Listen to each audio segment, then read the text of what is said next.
ഗിനിയയിൽ football മത്സരത്തിനിടെയുണ്ടായ സംഘർഷത്തിൽ 100-ലേറെ പേർ കൊല്ലപ്പെട്ടു.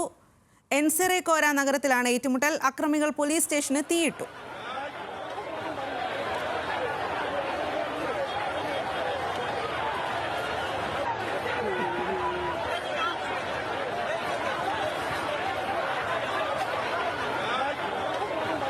വിശദാംശങ്ങളുമായി ഇന്റർനാഷണൽ ഡെസ്കിൽ നിന്നും അശ്വതി വിശ്വനാഥനാണ് ചേരുന്നത്. അശ്വതി, ഏറെ ഞെട്ടിപ്പിക്കുന്ന ഒരു സംഭവമാണ്. 100-ലേറെ പേരുടെ മരണം ഉണ്ടായിരിക്കുന്നു.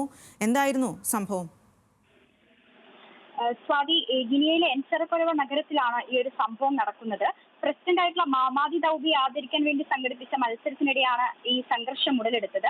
റഫറിയുടെ തീരുമാനത്തിൽ പ്രകോപിതരായി ഒരു ടീമിന്റെ ആരാധകർ മൈതാനത്തേക്ക് ഇറങ്ങി പ്രതിഷേധിച്ചു. ഇതിന് തൊട്ടു പിന്നാലെ മറ്റു ടീമിന്റെ ആരാധകർ കൂടി മൈതാനത്തേക്ക് ഇറങ്ങി പ്രതിഷേധിച്ചതോടുകൂടി ഇരുവരും തമ്മിലുള്ള ഏറ്റുമുട്ടലുകൾ ആരംഭിക്കുകയായിരുന്നു.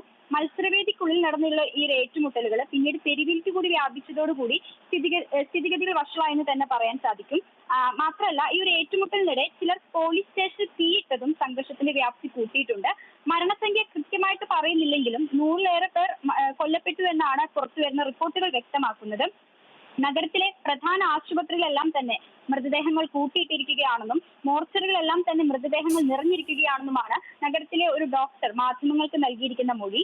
ഈ ഒരു മത്സരവേദിക്ക് പുറത്ത് ആളുകൾ പരസ്പരം ഏറ്റുമുട്ടുന്നതും അതുപോലെ തന്നെ മൈതാനത്തും റോഡിലും യുവാക്കൾക്കടക്കം പരിക്കുപറ്റി കിടക്കുന്നതെല്ലാം ആയിട്ടുള്ള വീഡിയോ ഇപ്പൊ സോഷ്യൽ മീഡിയയിൽ വ്യാപകമായി പ്രചരിക്കുന്നുണ്ട്. ആ ഒരു വീഡിയോയിൽ നിന്ന് തന്നെ നമുക്ക് ഈ ഒരു സംഘർഷം എത്രത്തോളം രൂക്ഷമായിരുന്നു എന്ന് തന്നെ കാണാൻ സാധിക്കും. സ്വാതി. ശരി അശ്വതി.